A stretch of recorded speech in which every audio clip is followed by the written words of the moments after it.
नमस्कार, कवडे किचनमध्ये तुमचं सर्वांचं मनापासून स्वागत आहे. तर आपण बघणार आहोत इडली. तर बघा मी इथं राशनचे तांदूळ घेतलेले आहे. तर तुम्ही कोणता पण तांदूळ वापरू शकता. फक्त जो चिकट भात होतो तो अजिबात तांदूळ वापरायचा नाही आहे. तर कारण तो तांदूळ वापरला तर इडली अशी आपली चेपटी तयार होती. त्याच्यामुळे जो चिकट भात होत नाही ते तांदूळ आपल्याला वापरायचे आहे. तर बघा मी हे इथं 2 पातेले तांदूळ घेतलेले आहे. आणि हेच पातेलं भरून मी एक उडदाची डाळ घेतलेली आहे. तर बघा एक पातेलं उडदाची डाळ घेतलेली आहे, 2 पातेले तांदूळ घेतलेले आहे आणि थोडीशी मेथी घेतलेली आहे. तर आता थंडीचे दिवस आहे त्याच्यामुळे आपण मेथी टाकली तर पीठ एकदम सुंदर असं भिजतं, कारण गरमटपणा असतो मेथीमध्ये. तर आता हे आपण स्वच्छ 4-5 पाण्याने धुवून घ्यायचं आहे आणि याला 7 ते 8 तास याला भिजून द्यायचं आहे. तर चला याला आपण धुवून घेऊया, 7 ते 8 तास याला भिजून देऊया. तर बघा 7 ते 8 तास झालेले आहे. मी धुवून 4-5 पाण्याने भिजत घातलं होतं. तर बघा या पद्धतीने सुंदर असं भिजलेलं आहे. तर बघा डाळ आणि मेथी आणि तांदूळ मी तिन्ही पण एकत्रच घातलं होतं. तर 7-8 तास झालेले आहे. तर बघा एकदम सुंदर असं भिजलेलं आहे. तर आता आपल्याला हे बारीक करून घ्यायचं आहे मिक्सरमध्ये. तर बघा मी इथं मिक्सरचं भांडं घेतलेलं आहे. तर हे बघा असं आपल्याला झाऱ्याने किंवा कशाने असं पाणी काढून घ्यायचं आहे आणि थोडं थोडं करून याला आपल्याला बारीक करायचं आहे या पद्धतीने. तर पहिले आपण याला एकदा दोनदा फिरून घेऊया आणि थोडंसं पाणी टाकून याला बारीक करून घेऊया. तर बघा असं बारीक करून घेतलेलं आहे. तर आता याच्यामध्ये थोडंसं पाणी टाकायचं आपल्याला आणि बारीक करायचं, लय पाणी नाही टाकायचं आपल्याला, पातळ नाही करायचं आहे. म्हणजे बारीक करायला जेवढं लागेल तेवढंच थोडं 2-3 चमचे पाणी टाकायचं आहे. लय पाणी अजिबात टाकायचं नाही, लय पातळ बॅटर एकदम अजिबात करायचं नाही. तर याच्यामध्ये थोडंसं पाणी टाकून बारीक करून घेऊया. तर बघा असं बारीक करून घेतलेलं आहे या पद्धतीने. असं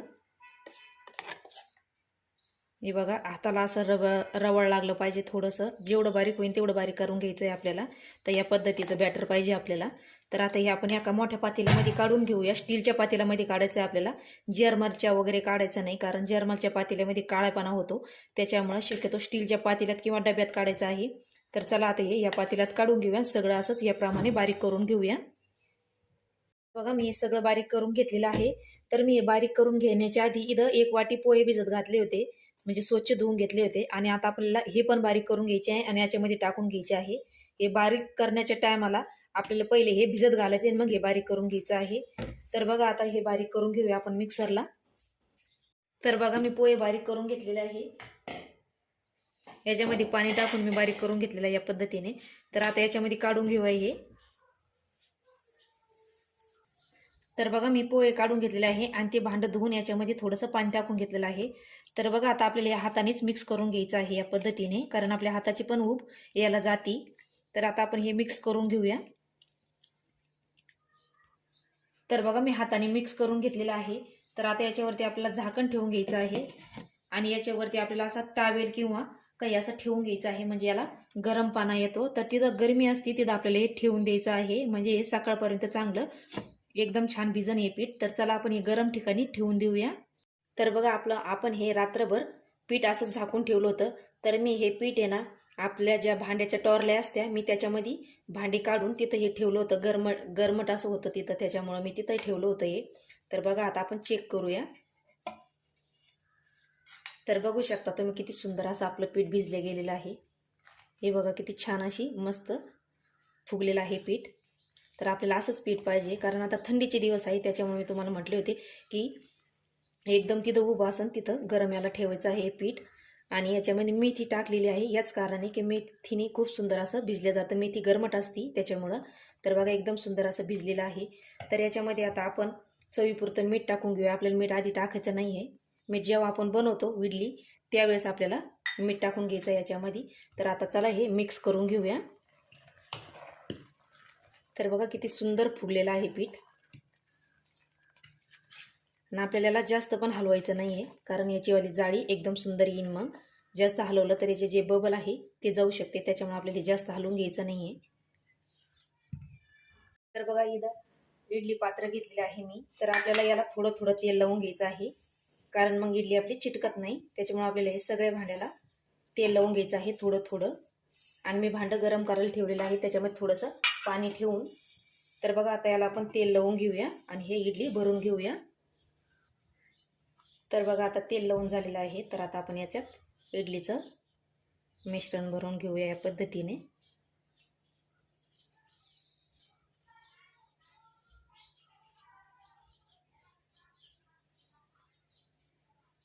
तर आपल्याला जास्त पण भरायचं नाही आहे. तर बघा या पद्धतीने मी आता सगळे भांडे भरून घेते. तर माझ्या याच्यात 5 भांडे बसते. तर आता आपण हे बाकीचे उरलेले 4 भांडे असेच भरून घेऊया. तर बघा आता मी सगळे भांडे भरून घेतलेले आहे. तर बघा मी इथं इडलीचं भांडं ठेवून घेतलं होतं आणि त्याच्यामध्ये पाण्याला पण उकळी आलेली आहे. तर आता आपण हे एकावर एक असे ठेवून घेऊया. तर बघा मी एकावर एक ठेवून घेतलेले आहे. तर आता याला झाकण लावून आपण 10 ते 12 मिनिटं होऊन देऊया. तर बघा 10-12 मिनिटं इडली होती तोपर्यंत आपण इथं सांबारची तयारी करून घेऊया. तर बघा मी याच्यात एक बटाटा कट करून टाकलेला आहे, बारीक बारीक साल काढून. एक टमाटर टाकलेला आहे आणि 2 मिरच्या टाकलेल्या आहे आणि डाळ शिजण्यासाठी पाणी टाकलेलं आहे. तर बघा इथे तुरीची डाळ घेतलेली आहे आणि ही स्वच्छ धुवून घेतलेली आहे आणि याच्यामध्ये आता आपण ही टाकून घेऊया आणि याला 4 ते 5 शिट्ट्या काढून घेऊया. तुम्ही याच्यामध्ये दुधी भोपळा पण टाकू शकता. आणि मी याच्यामध्ये शेवग्याच्या शेंगा टाकते. मी साईडला या शिजून घेतलेला आहे कारण याच्यामध्ये त्याचा खूप गाळा होतो, त्याच्यामुळे या साईडला मी पाण्यामध्ये उकळून घेतलेलं आहे थोडंसं मीठ टाकून. तर आता याच्या शिट्ट्या घेऊया 4 ते 5. याच्यामध्ये थोडंसं तेल टाकूया.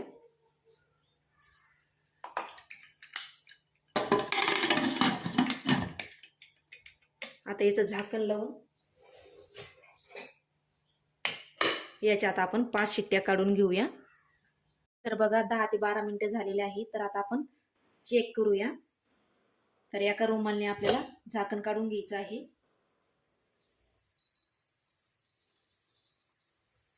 तर बघा आता आपण सुरीने चेक करूया. तर बघा कोरडी निघलेलं आहे. तर आपल्यावाली इडली तयार झालेली आहे. गॅस बंद करूया आणि याच्यामध्येच आपण 1 ते 2 मिनिटं असंच ठेवूया झाकण काढून, कारण ही चिकट वगैरे होत नाही. मग झाकण ठेवलं तर चिकट वगैरे होती, त्याच्यामुळे थोडंसं 1 ते 2 मिनिटं ठेवूया आणि हे काढून घेऊया. तर बघा 2-3 मिनिटं झालेले आहे. तर आता आपण हे खाली काढून घेऊया. तर बघा अजून पण याच्यात गरम वाफ येत आहे. तर बघा आता हे थंड झालेलं आहे. तर आता आपण हे काढून घेऊया. तर बघा असा टोकदार असा चमचा घ्यायचा आहे आपल्याला आणि काढून घ्यायची आहे. तर बघा अजिबात चिटकलेली नाही आहे खाली आणि एकदम मऊ लुसलुशीत अशी आपली इडली फुगलेली आहे, एकदम सुंदर जाळीदार. हे बघू शकता तुम्ही किती सुंदर आलेली आहे. तर आता आपल्याला अशा काढून घ्यायच्या आहे चमच्याने सगळ्या. आणि जेव्हा आपण दुसऱ्या लावतो त्यावेळेस हे सगळं क्लीन करून घ्यायचं आहे असं चमच्याने आणि परत थोडंसं तेल लावून परत सेम याच पद्धतीने बनवून घ्यायचे आहे. तर चला आता ह्या काढून घेऊया, सेम याच पद्धतीने सगळ्या बनवून घेऊया. तर बघा आपण इडली दुसरीकडे बनवायला ठेवलेली आहे, पहिली झालेली आहे, नंतरचं मी परत लावलेलं आहे. तर बघा इथं आपली डाळ पण शिजून झालेली आहे या पद्धतीने बघू शकता तुम्ही. तर आता त्याला आपण मसाला घेतलेला आहे. तर बघा मी इथं एक उभा कांदा कापून घेतलेला आहे, एक टमाटर कापून घेतलेला आहे, कोथिंबीर आणि थोडीशी उडदाची डाळ घेतलेली आहे आणि गूळ घेतलेला आहे. तर बघा इथं बारीक करण्यासाठी मी थोडेसे तांदूळ, थोडीशी डाळ घेतलेली आहे फुटाण्याची आणि इथं थोडीशी उडदाची डाळ घेतलेली आहे, आलं लसूण घेतलेलं आहे, मीठ घेतलेलं आहे चवीपुरतं आणि जिरे घेतलेले आहे. आता हे आपल्याला बारीक करून घ्यायचं आहे. तर बघा थोडंसं पाणी टाकून हे बारीक करून घेतलेलं आहे मी या पद्धतीने असं. हे बघा. तर बघा मी इथं शेवग्या शेंगा मीठ टाकून बाजूला उकळून घेतलं होतं आणि इथं थोडंसं इथं 3 ते 4 बुट्टे काय मोठे मोठे मी चिंचाचे गरम पाण्यामध्ये ठेवले होते. तर चला आता आपण सांबार बनवायला सुरुवात करूया.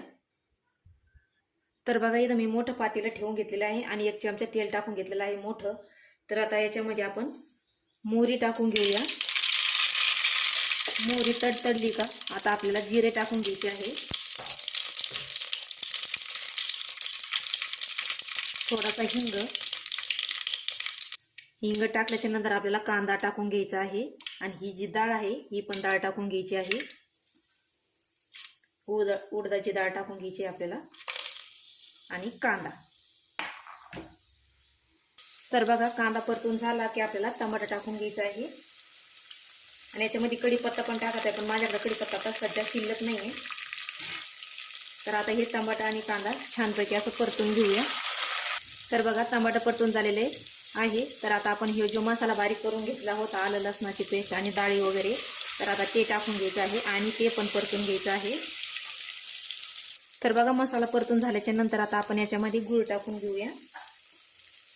आणि जे चिंच आहे ती चिंच मी हाताने अशी चुरगळून घेतलेली आहे, त्याचं पाणी टाकून घेऊया.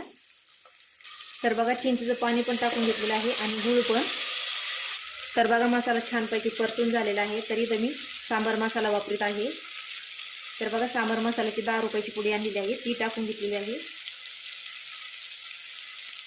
तर बघा घरातला थोडासा मसाला टाकूया. तर बघा इथं टाकलेली आहे हळद पावडर 1 चमचा, 1 चमचा धने पावडर आणि 1 चमचा कांदा लसूण मसाला आणि 1 चमचा लाल तिखट. तर आता हे मिक्स करून घेऊया. तर बघा मसाला परतून झालेला आहे. तर हे मिक्सरचं भांडे मी जे बारीक केलं तर मी ते थोडंसं पाणी टाकून घेऊया आणि मसाला याच्यामध्ये थोडासा शिजून घेऊया, म्हणजे याला छान अशी तरी येते. तर बघा मसाला एकदम छानपैकी असं परतून झालेला आहे. बघा किती सुंदर कलर आलेला आहे. तर आता आपण ही डाळ शिजवलेली आहे ती डाळ टाकून घेऊया. तर बघा मी डाळ टाकून घेतलेली आहे. याच्यामध्ये आपण अजून थोडंसं पाणी टाकून घेऊया आणि ज्या शेंगा शिजून घेतलेल्या आहे ते आपण टाकून घेऊया आणि थोडीशी कोथिंबीर. आता याला उकळी येऊन देऊया. तर बघा आपल्या सांबारला उकळी आलेली आहे खळखळून एकदम. तर याला झालेले आहे 2-3 मिनिटं उकळी घेऊन. तर आता आपण गॅस बंद करून टाकूया आणि आता आपण ताट करून घेऊया. तर बघू शकता मी ताट करून घेतलेलं आहे, सर्व केलेलं आहे. तर किती सुंदर आपली इडली अशी पांढरी शुभ्र आणि मऊ लुसलुशीत आपली इडली तयार झालेली आहे. बघा किती जाळी पडलेली आहे, एकदम सुंदर अशी आपली इडली तयार झालेली आहे. तर तुम्हाला इडलीची रेसिपी आणि सांबारची रेसिपी कशी वाटली नक्की सांगा आणि लाईक शेअर सबस्क्राईब करा. भेटूया पुढच्या व्हिडिओमध्ये. तोपर्यंत धन्यवाद.